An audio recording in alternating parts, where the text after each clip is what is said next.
Selamun Aleyküm değerli izleyiciler. Nebilerinizin de programına hoş geldiniz. İnşallah bu programda da kaldığımız yerden devam ediyoruz. Şeytanın Allah'a isyanından konuşuyorduk. Şeytanın insanoğluyla olan ebedi düşmanlığından konuşuyorduk. Bu haftada inşallah oradan konuşmaya devam edeceğiz. Umarız ki inşallah bunlar, bu söylediklerimiz, hocalarımızın söyledikleri bizim için faydalı olur. Şeytanın saldırma yönlerini öğrenerek ondan korunmamız daha iyi olur diye umut ediyoruz ve programımıza başlıyoruz. Hocam hoş geldiniz. Hoş bulduk. Hocam geçen hafta kaldığımız yerden devam edelim yine. Şeytan Allahu Teala'ya isyan etmişti. Evet. Topraktan yarattığına mı secde edeceğim demişti ve isyan etmişti. Kibirlenmişti. Daha sonra Allahu Teala da buna çeşitli mühletler verdi, çeşitli güçler verdi diyebiliriz mesela. Kıyamet gününe kadar diri kalma mühleti. Ondan sonra Allahu Teala'nın deyimiyle, Kur'an-ı Kerim'in deyimiyle onların mallarına ve eşyalarına, eşlerine ortak ol, mallarına ve evlatlarına ortak ol gibi mühletler, güçler verildi şeytana. Şeytan da bundan yola çıkarak kendisi de herhalde kendine gelen güvenle başka şeyler söyledi Allahu Teala'ya. Neler söylemişti hocam? Şimdi şeytan tabii ki Allahu Teala onu dergahından atınca büyük bir umutsuzluğa düştü yani. Ondan sonra çaresiz kaldı. Aslında bu çaresizlik, bu umutsuzluk neticesinde yani pişman olup Adem gibi bir fazilet gösterip Allah'a karşı bir özür dileme, tövbe etme gerekirken bilakis kibirlendi, gururlandı ve Allahu Teala'yı suçladı dedi.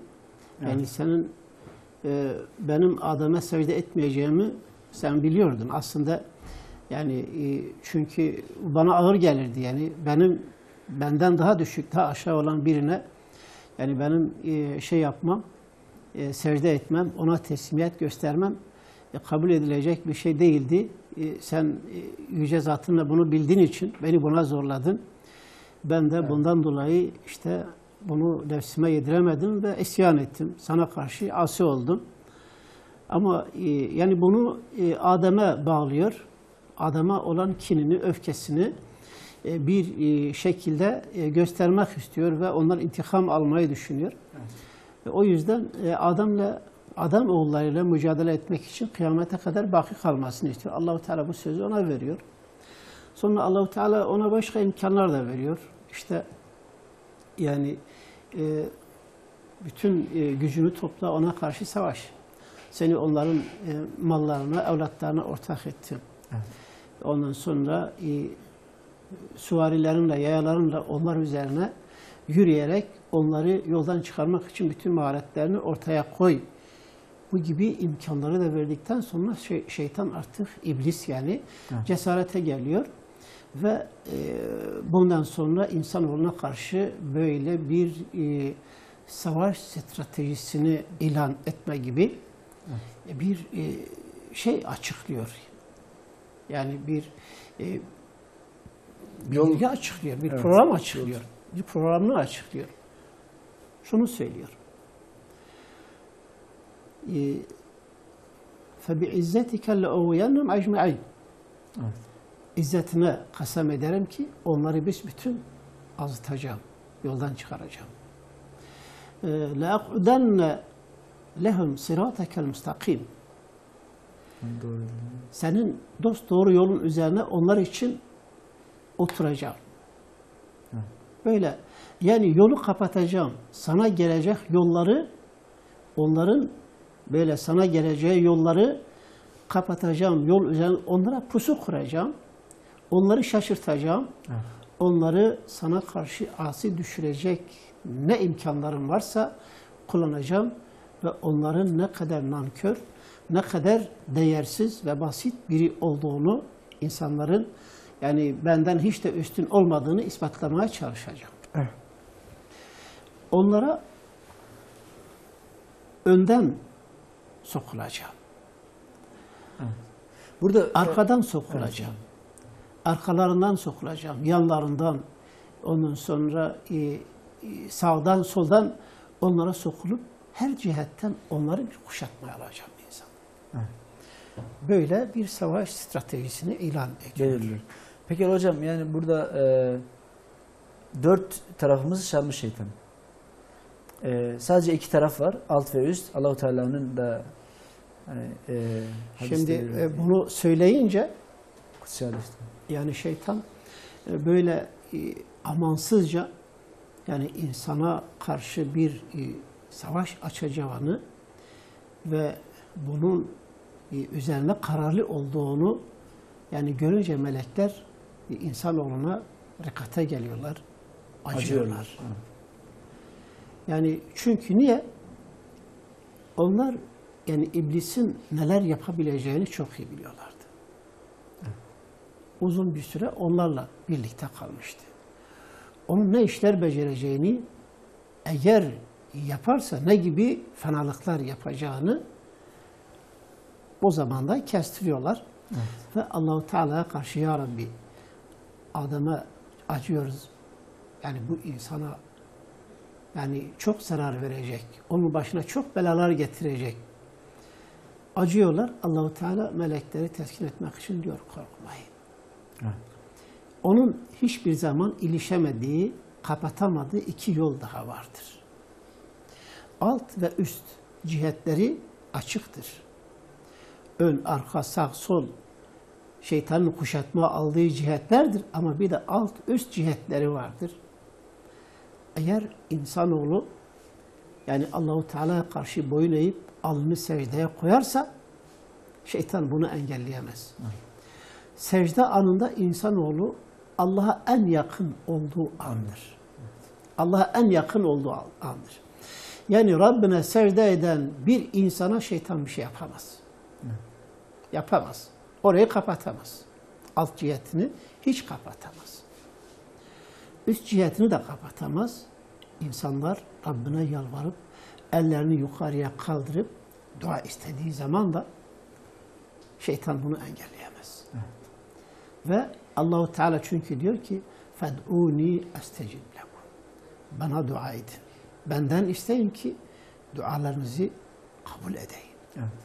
Duaları kabul eden ben. Öyleyse yalnız bana dua edin diyor Allah Celle Celaluhu. İşte bu cihet de açıktır insanoğlu için. Evet. Böylece Allah-u Teala bu açıklama yaptıktan sonra meleketlere sükunet geliyor ve insanoğlu hakkındaki endişeleri azalıyor. Evet. Çünkü melekler insanı daha fazla sevmişlerdi artık.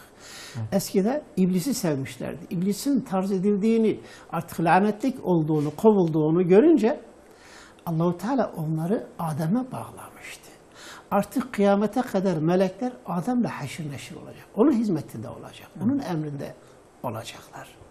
Dolayısıyla melekler de şeytan tarafı değil, insan tarafı. Dolayısıyla insanın iyiliğini istiyorlar, kötülüğünü değil. Şeytanın ise kötülüğünü istiyorlar. Çünkü Allah onu kendi dergahından atmıştır. Onu mahrum etmiştir. İblis etmiştir. Evet. Tek kelimeyle iblis etmiştir. Ve melekler sürekli velev ki insan şeytanın yoluna uysa, şeytanın yolundan gitse dahi onun hizmetindeyseler de buna razı değiller. Evet. İsteği, rızaları sürekli Allah'ın emrinde Allah'a itaat etme konusudur. Evet. Hocam bu konu, bu cihetler, bu 4 cihette gerçekten çok önemli. Niye önemli? Çünkü bizimle ilgili, yani insanoğluyla ilgili şeytanın direkt tuzakları var. Bu 4 etrafımızı, 4 çepeçevre kuşatmış bizi. Bu önemine binaen bunları açıklayacak olacak tek tek. Ayette önlerinden yaklaşacağım diyor şeytan. Önlerinden yaklaşma ne demektir hocam şeytan? Şimdi şeytan önlerinden yaklaşacağım, önlerinden sokulacağım derken yani şeytanın bu saldırması böyle kahramanca, mertçe yani görünerek insan üzerine gelmek demek değildir. Evet. Şeytan hiçbir zaman mert olarak insanın karşısına çıkmaz. Onun işi hiledir. Onun işi insanı ihfal etmek, insanı aldatmak, insanı yanlışa götürürken doğruya götürüyormuş gibi görünerek kandırmaktır. Sinsice. Evet. Sinsiliktir. Vesvese vererek yoldan çıkarmak. Önden gelirken yani insanın önünde neler vardır? Sürekli insan geleceğine bakar. Her insanın gelecekle ilgili bir takım planları, programları vardır. Her insanın. Herkes gelecek üzerine planlar kuruyor. Dolayısıyla şeytan insanın bu zaafını bildiği için gelecekte olan iyi şeyleri ona kötü gösterir, kötü şeyleri ona iyi gösterir.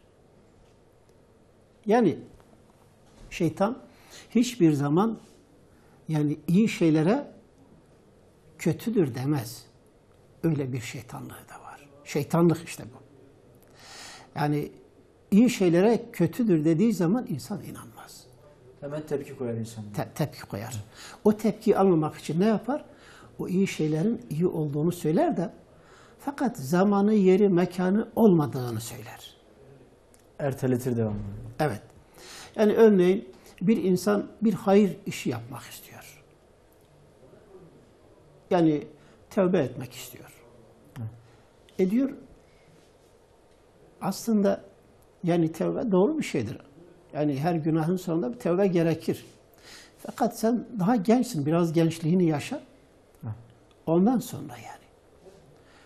Böylece insanı şey yapar. O yani tövbe etmekten geri bırakır. Yani zamanı gelince elbette tövbe edersin, ibadetini yaparsın, zikrini edersin vesaire. Çok güzel yani bir abid olabilirsin. Fakat ya, henüz gençsin yani biraz gençliğini yaşa, gençliğin tadını çıkar. Yani insan denen bir kere dünyaya gelir. İşte gelmişken böyle dünyanın zevklerini, lezzetlerini de tatmak lazım.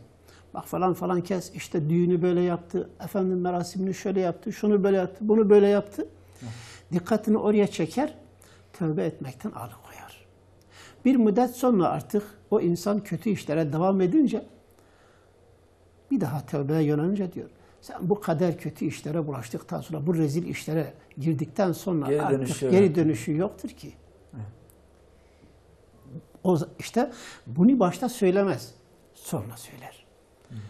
Yani herkes zaten seni kötü insan biliyor yani. Şimdi tövbe etsen de diyecekler ki işte o bildiğimiz adam değil midir? Gelmiş şimdi camiye namaz kılıyor. Zaten öyle düşünüyorlar. Seni zaten öyle biliyorlar, öyle anlıyorlar. Senin kimliğin zaten belli olmuş, sen artık ismini kazanmışsın gibisinden o insanı tövbeden alıkoyar.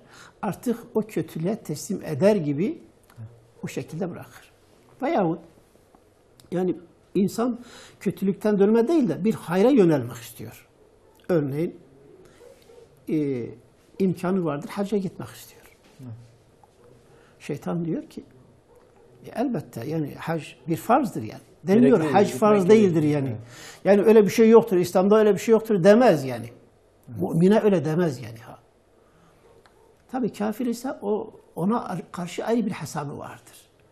Ona da senin dinin haktır aslında. Hak din budur yani. Onların dini yalandır gibisinden kandırır. Ama müminlere karşı sürekli insanın inandığı şeyi insana inkar gibi göstermez. Hatta yani iyi olduğunu gösterip de zamanı, mekanı olmadığını söyleyerek insanı ondan alıkoyar. Yani elbette hacca gideceksin. Ama hele sen bu evi tamamla. Evin yoktur ya. Bir ev yap. Evi yapıyor. İşte komşun kat koydu ya.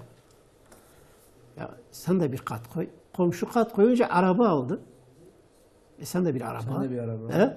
Araba alıyor. Efendim çocuğu evlendir. Çocuğu evlendiriyor. Öbürünü vesaire. Böylece gün geliyor ki o insan hacca gidecek para da bulamıyor. O kadar ihtiyar oluyor ki. O işten geri kalıyor. Yani hacca gitmeden bir de bakıyorsun ölüm meleği geldi. Hacı efendi hacı olmadan işte o zavallı Müslümanı aldı götürdü. Böylece o araba ona fayda verdi ne de mal da kalır, evlat da kalır, evde, arabada her şey geride kalır yani. Böylece yani insanı alıkoyar.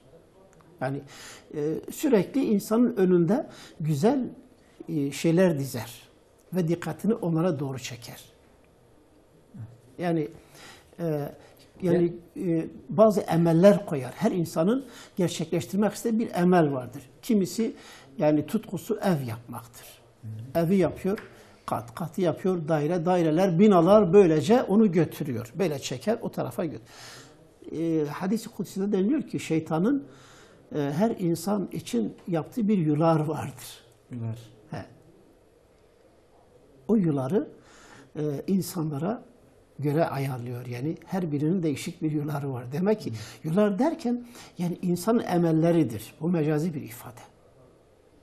Yani herkesin emelini tespit ediyor ve o emeline göre o insanı böyle o emellerine yani doğru çekmeye çalışıyor yani. Evet. Bir plan.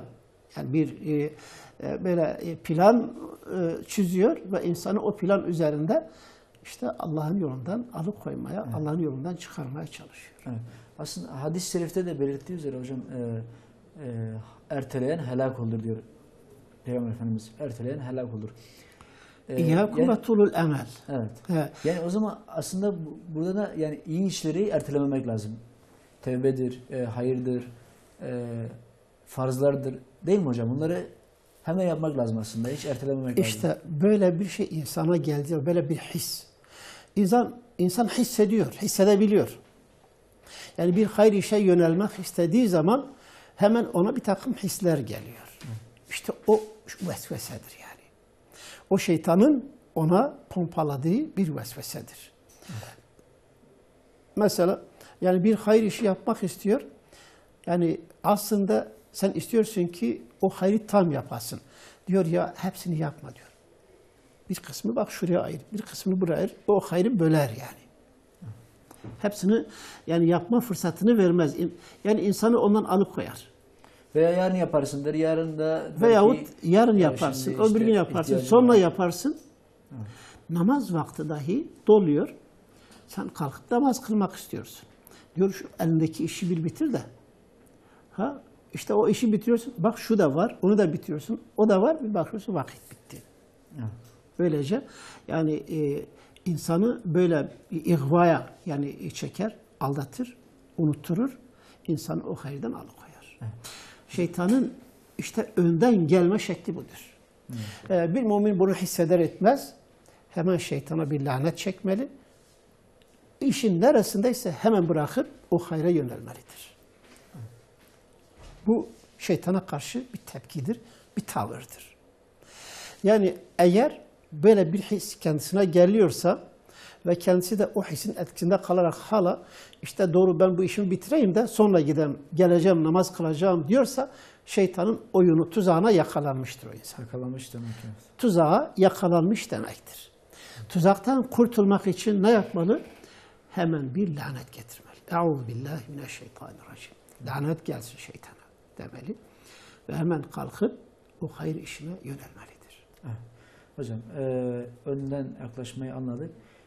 Bir de ayet-i kerimede arkadan yaklaşacağım diyor. Onlara önlerinden ve arkalarından. Arkalarından kasıt nedir hocam? Yani arkadan da yani şeytan sokulacak, saldıracak denildiği zaman yani kalleş gibi arkadan gelir vurur demek değildir. Ne yapacak? İnsanın dikkatini gerisine çekecek. Sen bir hayra yönelmişsin, gidiyorsun. Mutlaka her insanın bir yolculuk esnasında, bir sefer esnasında, bir hayır işe yönelme esnasında geride bıraktığı bazı şeyleri vardır. Çocukları vardır, evi vardır, barkı vardır, işi vardır, kasası vardır, kesesi vardır, mevki vardır, makam vardır, şöhret var vesaire. Çoklar bunlar. İnsanlara göre bunlar değişebilir. Bu tutkular insanı sürekli tutuyor. Yani hayır işe gitmek, hayırlı işlere yönelmekten alıkoyuyor. Sen bir hayra yöneldiğin zaman şeytan sen dikkatini geriye çeker. Eşlerine, evlatlarına. Ya işte yeni evlendin ya. İşte bu kadıncağız yazık değil mi yani? Şimdi onu bırakıp cihada gitsen yazık değil mi yani? Alıkoyar. Veya bu. Ya sen gitsen işte bu çoluğun çocuğun ne olacak? Bunlara kim sahiplik edecek? Bir düşün. Bunlar yetim kalacak, sahipsiz kalacak, öksüz, kimsesiz, işte kirpas içinde kalacaklar. ağlayacaklar, üzülecekler, horlanacaklar. Sen olmadığın zaman bunların halini düşün bari. Kendine acımıyorsan bari bunlara acı. Evet. Diyerek insanı bir hayır işe yönelmekten alıkoyar. Veyahut ya işte tamam sen bu işlere kendi verdin de yazık değil mi? Bak sen burada bu mevkinde bulunuyorsun, bu mevkide yani elinden gidecek ya. Evet. Sen çalıştın, zar zor işte böyle bir makama geldin. Sen böyle bu sivri işlere girdiğin zaman, ya Müslümanları savunduğun zaman, Müslümanların yanında göründüğün, bulunduğun zaman var ya, senin sicilini bozarlar, seni buradan alaşağı ederler. Yazıktır. Evet. Geriye dönük böyle bir hileyle, bir tuzakla insanı yakalar. Evet. Bütün bunlar birer tuzaktır. İnsanın önünde şeytanın kurduğu tuzaklardır. Bazen insan bir iki tane tuzağı aşıyor, ikincisine, üçüncüsüne yakalanıyor. Bazen birçoğunu aşıyor, sonuncusuna kimileri de hemen birincisine yakalanabiliyorlar yani.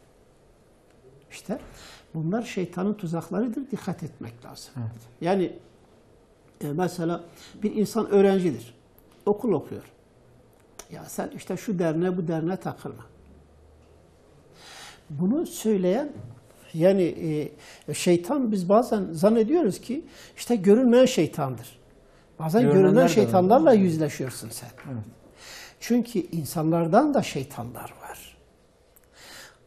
Yani şeytan dediğimiz zaman iblisin avaneleri. Bunlar gerek cinlerden olsun, gerek insanlardan olsun. İblisin tezgahında çalışan, iblisin direktifiyle çalışan kim olursa olsun o bir şeytandır. Evet. İsterse mümin kılığında olsun. Şeytanın dezgahını döndürüyorsa o şeytandır. Evet. Bunu böyle bilmek lazım. Böyle görmek, böyle okumak lazım. İşte bir öğrenciye şeytan hemen yaklaşır. Ya işte sen okul okuyorsun ya. Şu derneklere ne gerek var? Sen kendi okulunu oku, okuluna devam et diyecek. Evet. Ve hayırlı insanlarla beraber olmaktan, bir cemaatte bulunmaktan, bir tarikata gidip bir zikir yapmaktan o insanı alıkoyar. Geri bırakır. Diyecek sen yalnız böyle okul oku. Okul oku derken o bir taraftan kötü şeylere bulaşma. Bak şuna bulaşma demez. Hiçbir zaman kötü şeyleri bunlar yani tehlikelidir demez. En azından susar. Yani iyisinden alıkoyduktan sonra kötüsü için yol açıktır. Zaten insan yönelir. Evet. Veyahut kötülükler onun ayağına gelir. Şeytan zamanla o kötülükleri onun hissine, onu da pompalar. Vesvese olarak onu da pompalar. Evet. Öğrenci bu şekilde devam eder, okul bitirir. Bitirince ya işte ben gideyim işte şu Müslümanların yanına, onlarla birlikte olayım. Biraz kendime çeki düzen vereyim. Namaza, niyaza başlayayım. Ya işte sen hala bir meslek sahibi ol ya. Değil mi? Bir meslek sahibi ol. Niçin okudun? Boşuna mı okudun? Okudun ki bir memur olasın. Memur olur. Aslında ikisini aynı anda yapabilir ama sanki engelmiş gibi. Derken memur olunca da işte arkadaşım masa sahibi oldu. Müdür oldu. Müdür olunca artık daha yüksek yerlere böyle bu şekilde o insanı alıkoyarak götürür. Bir de bakar ki artık yaş geçmiş diyor. Ya bu yaştan sonra sen ne işin var çocukla uğraşmaktan? Sen ki yaşlı başlı adamsın, gün görmüşsün. Yani kendine göre arkadaş seç. Ondan sonra böyle olgun, işine gidip gelen artık yani efendi biri ol demek isteyerek insanı o hayırlı işlerden alıkoyar. Halbuki yani Allah Resulü Aleyhisselatü Vesselam'ın yolu, sünneti insanlarla uğraşmak, en zayıf insanlarla birlikte olmak, mustazaflarla birlikte olmak, onlarla arkadaş olmak, nefsini onlarla birlikte kalmaya zorlamak. Evet. Nefis bunu kabul etmez çünkü. Şeytan da nefsi kışkırtır. Ama yani Allah-u Teala diyor ki Hazreti Peygamber'e bizzat sen nefsini o mustazaf insanlarla sabah akşam Rabbini zikreden o yani muttaki insanlarla birlikte kalmaya zorla. onlarla birlikte tutmaya çalış. Mümin böyle olmalıdır. Şeytana bir lanet getirerek doğru bildiği, inandığı gerçeklere yönelmeli ve gerçekleri yaşamalıdır. Yaşamalıdır. Diyelim evet hocam bir araya gitmemiz gerekiyor. İnşallah devam edelim. Değerli izleyicilerimiz önemli bir konuyu konuşuyoruz. Şeytanın insana saldırma yönlerini ve buna karşı alınabilecek önlemler konusunu konuşuyoruz. Kısa bir aradan sonra tekrar birlikte inşallah.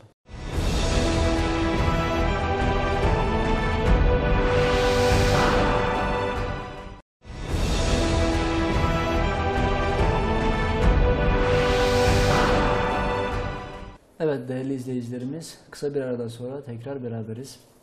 Hocam en son arkadan yaklaşmaya, arka cihetten yaklaşmaya da kalmıştık şeytanın tuzaklarından. Buyurun. Yani şeytan arkadan yaklaşırken, sokulurken dediğimiz gibi yani kişiye göre herkesin geride bıraktığı bir takım şeyleri vardır, özlemleri vardır, tutkuları vardır. Dikkatini onlara çekerek onu alıkoymaya çalışır yani. Evet. Mesela yani iyi insan için iyi şeyleri aklına getirir. Geride bıraktığı iyi şeyleri. Bak sen bunları yapmışsın, bunlar sana yeter aslında. Evet. Yani diyelim adam geçmişte iyi şeyler yapmış. İlim okumuş, okutmuş. Diyor sen bunları yani bu kadar yapmışsan yani başkaları bu kadar yapmamış ki. Herkes senin kadar yapsa artık yani zaten yani sen özellikle bu çağda yani bu kötü asırda yani sen yaptıkların ancak sahabe yani nesli olsa bunu yapabilir yani. Böylece yaptığı güzel şeyleri ona çok gösterir. Ve artık yeterli gösterir. Onu yeterli görünce o insan oturur da o iyi işi yapmaya devam etmez. Yani devam etmekten alıkoyar. Veyahut artık o iyi işleriyle övülmekten gururlanır. Gururlanınca yani belki bunu yapmışım, kibre kapılır bu defa. Ondan dolayı yoldan çıkar. Riyakarlığa girer ve kibre girer. Bir iyilikle birlikte bir de bir kötülük yapar yani. Yani yaptığı o iyiliklerle övünür, onunla yani kibirlenir. Dolayısıyla onların da sevabını yok eder. Evet. Yani onun sevabını yok ettirir şeytan ona. Kötü işler ise yani o kötü işlerle hep onu meşgul eder. Yani sen ne amel edersen et bak sen bunu yapmışsın ha. Ya sen namaz kılıyorsun fakat sen onun hesabını nasıl vereceksin? Onun. Yani tevbeyi insana unutturur. Veyahut insan tevbe de etse sanki işlediği bir günahın artık tevbesi yoktur.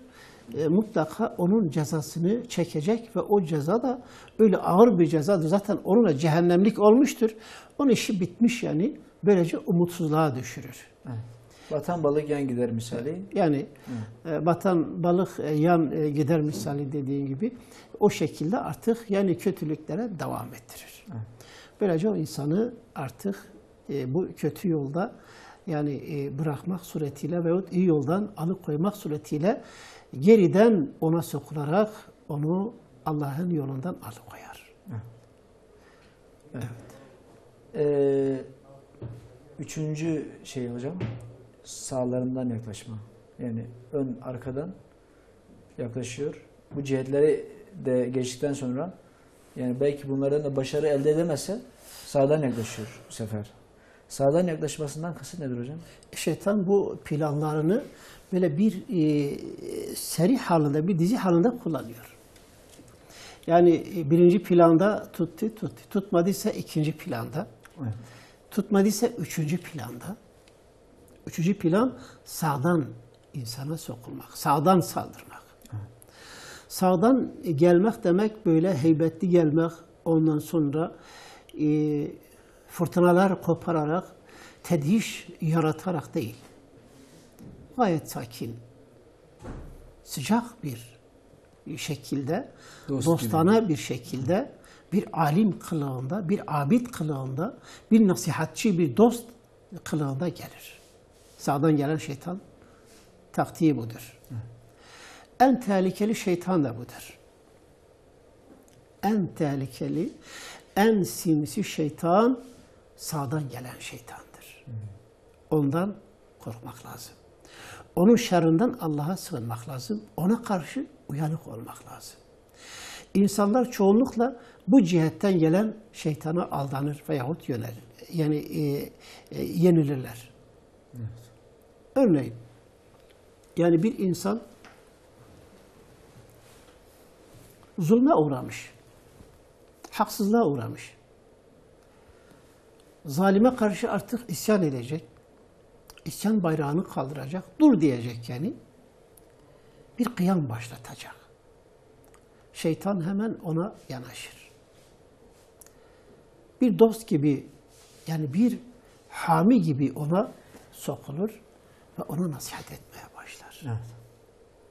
Anlıyorum seni. Sen çok zulüm gördün, çok hakaret gördün. Sen için çok üzüldüm. Çok yazık. Yazık yazık yani. Aslında sen mesela şöyle yerlerde olmalıydın. Şöyle mevkilerde olsan orayı hak etmiştin. Ne oldu sen buralara düştün, böyle bu hallere düştün. Bu işlerden geri kaldın, bu zulme maruz kaldın. Böyle ona ağıt yakar gibi nasihat etmeye başlar. Bir taraftan zaten İblis aleyhillâne de bizim atamız Adem aleyhisselamı bu cihetten sokularak yoldan çıkarmış. Ben sizin iyiliğinizi düşünüyorum diyor değil mi hocam? Ben size nasihat edenlerden. Evet. Ben sizin iyiliğiniz için söylüyorum. Şu ebedi ağaçtan yeseniz artık ölmeyeceksiniz. Ebediyet ağacı. Evet. Allah bunu size yasaklamasının sebebi, yani siz bundan yeseniz Allahu Teala artık siz burada ebedi kalacaksınız. Cennetten çıkmayacaksınız. Ama yani siz ondan yememelisiniz. Çünkü siz yeryüzüne gönderileceksiniz. Allah sizi yeryüzüne halife olarak yaratmış. Evet. Oraya gitmeniz gerekir. O yüzden yani bu ağaçtan yeseniz artık burada ebedi kalacaksınız. Yeryüzüne gitmeyin. Sizin yerinize başka birilerini yaratır. Ama siz yeryüzüne gidin. Orası külfetli bir yerdir vesaire. Adam'a nasihat etmeye başlar. İsrailiyatta böyle bunun rivayetin çeşitleri çoktur. Evet. Ve Adem aleyhisselam bir anda yani şeytanın bu sıcak yaklaşımına, bu böyle dostlara bir şekilde yaklaşımına aldanır. Evet. Bir de Allah'ın adına yemin eder. Vallahi diyor. Allah'ın adına yemin ederek ben doğru söyleyenlerdenim, size nasihat edenlerdenim diyor. Öyle deyince Allah'ın adına yemin edince Hazreti Adem hemen inanıyor ve varıp o ağaçtan yiyor. Yiyince işte asi duruma düşüyor. Evet. Şeytanın işte hilesine, tuzağına yakalanmış oluyor. Bu şekilde yani dünya hayatında da her insan, adamın her bir evladı bu şekilde bir imtihanla sürekli karşı karşıyadır. Gelen bu şeytan gerek cinli şeytanlardan olsun, gerek insi şeytanlardan olsun. Çoğunlukla bu kılıkla gelen şeytanlar insi şeytanlardır. Şeytanın kurduğu, avana olarak kullandığı insanlardan olan piyonlarıdır. İşte o zulme uğramış olan insana yaklaşıp ne diyecek? Allah bir daha bu zalimlerin eline düşürmesin diyor. Evet. Ve demiyor Allah zalimlerin belasını versin. Allah zalimleri kahretsin. Sana bunu yapanlara Allah bırakmasın gibisine bir beddua etmez. Allah bir daha bu zalimlerin eline düşürmesin. Nedir? Evet. Seni bunların eline düşürenler var ya, yani sen hakkında işte bilgi veren, şu eden, bu eden, Allah onların belasını versin. Evet. Ama bu zulmü yapanları beddua etmez. Bir mümin hemen bunu fark eder etmez şöyle düşünmelidir. Bu şeytandır. Bu insan karşımda bir alim olarak görünüyorsa da Allah Allah ben gözüme mi inanayım yoksa Allah'ın, Resulullah'ın ettiği tarife mi inanayım dercesine bir tereddüt de geçirebilir. Ama Kur'an'a kulak verdiği zaman Allah Celle Celaluhu diyor. Vallahu ehakku en tahşuhu. Aslında korkulması gereken zalimler değildir, Allah'tır. İşte bu şeytan diyor ki bu zalimlerden korkmak lazım. Evet. Allah'tan korkmayandan korkmak lazım diyor. Evet, bu da Ya nasihat ediyor. İşte kendine dikkat et diyor. Bunlar zalim, acımazlar. Yok ederler, çiğnerler, götürürler. Çünkü zalimdirler. Zalimlerden korkmak lazım. Zalimlerin tuzağına düşmekten sakınmak lazım. Bir daha bu işlere düşme gibisinden nasihat eder. Zalimlerden korkmayı telkin eder. Ama Allah diyor, zalimlerden değil, benden korkun. Değil mi? Evet. Peygamber Efendimiz Çünkü de cihadın en büyüğü zalimlere karşı hakkı söylemektir. İşte Peygamberimiz Aleyhisselatü Vesselam da cihadın en büyüğü bir zalim hükümdara karşı hakkı apaçık söylemektir. Hakkı haykırmaktır. Gibi. En büyük cihad. En büyük cihaddan alıkoymayı nasihat şeklinde insana vermeye çalışıyor. İşte bunu fark eden insan bir de yani aslında bir taşla iki kuş vurmaya çalışıyor iblis burada. Ne yapıyor? Yani zalimi beddua etmezken o Müslümanın arkadaşları, onun gibi zulme uğramış olanlar, mağdur olanları beddua ediyor. Allah onların belasını versin. Onlar sebep oldular, seni bu yollara düşürdüler ya. Evet. Ne yaptılar? Camiye götürdüler. Ne yaptılar? Kur'an dersini verdiler. Evet. Ne yaptılar? İslam'ı öğrettiler. Ne yaptılar? Peygamberi öğrettiler.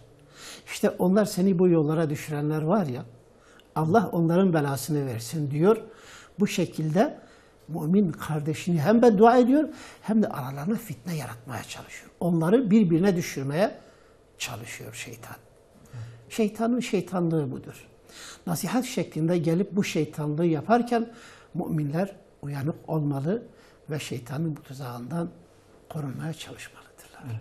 Ya gerçekten hocam bu sağdan sokulma şekli, sağdan saldırma şekli günümüzde çokça görünen olaylardan bir tanesi.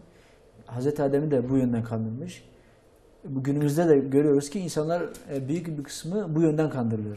Bu yönden saldırılıyor insanlara. Hatta evet, yakın tarihe kadar yani ikna odaları da belki bu yöndendi yani. İnsanlar ikna ile onların Allah'a isyan etmeye, haramlar işlemeye, başını açmaya ve buna benzer bir sürü olaylar gerçekleşti bu diyarlardan. Gerçekten önemli işte bir. O ikna odaları dediğimiz yerler var ya, denilen yerler var ya, evet, onlar şeytanın yuvaları. İnsi şeytanlar. Şeytanın tuzağının kurulduğu bir mekan. Evet. İnsanlar o tuzağa çekiliyor ve orada hallediliyor. Nasihat ediliyor ve o nasihat neticesinde kızcağız başörtüsünü çıkarıp böyle söküp dışarı çıkıyor. Evet. Ne oluyor? Şeytanın işte bu nasihatlerine inanıyor. Kızım yazıktır ya. Çok yazık. Sen okul okuman lazım.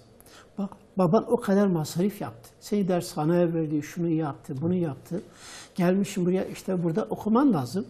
Şimdi sen böyle yaparsan okuldan atılacaksın, yazık olur. Bütün bu emeklerin, bu hizmetlerin hepsi heba olur gider yani. Ne olur yani? Başkaları ne yapıyor? Sen de onlar gibi yapacaksın. Nasihat ederek ne yaptılar? Bir sürü mümine bacıları bu şekilde başlarını açtılar. Açtırdılar. Allah'a isyan ettirdiler. Asi duruma düşürdüler. Evet. Orada şöyle de bir durum var. Hani onların o insi şeytanlardan ziyade bu sefer bazı müminler de hani yanılarak şöyle bir sonuç çıkarmışlar kendilerine. Mesela hani geçici olarak belli bir yere gelip bu durumları düzeltmek için başımızı asabiliriz mesela diyorlar. Bu ne kadar doğru bir yaklaşımdır? Daha önce yani öyle mesela yani önden yaklaştığı planla birlikte bu planı birlikte götürebilir. Yani önden yaklaşırken işte sen yani bak bunu yapacaksın önünde bak şu işler vardır yani. Evet. Değil mi? Yani sen bir okulu bitir, ondan sonra başını örteceksin. Okulu bitirdikten sonra, üniversiteyi bitirdikten sonra ne olacak? Efendim işte memur olacaksın. Kamusal alanda işte örtemezsin. Orada bilmem artık yani zayıf fetvalar, peruk takma vesaire gibi şeylerle o insanın imanını zayıflatır. Takvası yok olunca takva zırhı, ihlas gittikten sonra o insanlar günah işlerine açıktır. Şeytanın saldırılarına yani sipersizdir yani. Böyle korumasızdır. Yani şeytanın hileleri artık bir zaaf noktasını yakaladıktan sonra, bir girdikten sonra devamını getirmeye çalışır. Çorap söküğü gibi böyle sonuna kadar götürür. Evet. Allah korusun. Evet. Bir de soldan yaklaşır. Soldan evet. Yaklaşma var. Son hamledir. Son hamle. Evet. Nedir hocam? Yani soldan insana saldırmak en son hamlesidir. Evet. Ama bu son hamlesi artık onun da demek ki sabrı tükeniyor. Bu nasihatler para etmeyince, bütün bu taktikler hepsi para etmeyince insan bunları aştı. Artık tehdite sıra geliyor. Bu defa alim sıfatıyla değil, bir asker kılığında gelir. Bir polis kılığında gelir. Tehditler savurur. Sen misin bunu yapan? Dercesine insana korku pompalar. Baksana falan kes bak şöyle oldular böyle oldular. Bak cezaevine girdiler. Yıllardır hala içeridedir. Orayı aklına getirir. Bak falan kes böyle vuruldu gitti. Pisi pisine gitti. Korkulu şeyleri aklına getirir. Bak falan kes böyle mağdur oldu. Çocukları böyle perişan oldu. Ondan sonra evi, ondan sonra işi, dezgahı dağıldı vesaire. Borç altında kaldı bilmem falan filan. Evet. Aile mağdur oldu. Ölenleri göremedi. Gibisinden şeytan bu defa yani böyle korkulu şeyleri insan aklına getirerek onları sürekli öne çıkararak bir hayır işten alıkoymaya çalışır. Evet. Yani tehdit ederken böyle gelip hemen asker gibi silahını çekmez değil. Çekecek değil. Ancak korkulu şeyleri aklına getirerek bunu yapıyor. Evet, kötü durumları. Sürekli her insan bir takım korktuğu şeyler olabilir yani. Bu zaaf her insanda vardır. Zaten şeytan insanoğlunun bu zaaflarını bildiği için onun için yani stratejisini ona göre ayarlıyor yani. Ona göre planlarını kuruyor. Evet. Biliyor ki her insanda korku vardır. Korku ve ümit her insanda fıtri bir şeydir. İşte o fıtri duygularını yani değiştirmek, onlar üzerine oyun oynayarak insanı halet-i ruhiyesinde, insanın halet-i ruhiyesinde bir yani etki yaratıp, bir tesir yaratarak insanı kararsız ediyor veyahut kararından alıkoyuyor. Evet. Hocam günümüzde de bu çok yaşanan bir durum. Mesela düşmanın gücüyle korkutma. İşte onlar çok güçlü, uçakları var, tankları var, ne bileyim silahları var, lazer ışınlı bilmem silahları var. Şöyle böyle diyerek insanları yani o şeytani güçlere karşı korkuya sevk edecek şeyler söylüyor. Aslında Kur'an-ı Kerim'de de müminlerin özelliklerini sayarken Allahu Teala onlara karşı ordular hazırlandı dendiğinde onların imanını artırır bu. Şimdi Hazreti Peygamber Aleyhisselatü Vesselam zamanında müşrikler Medine üzerine geliyorlar.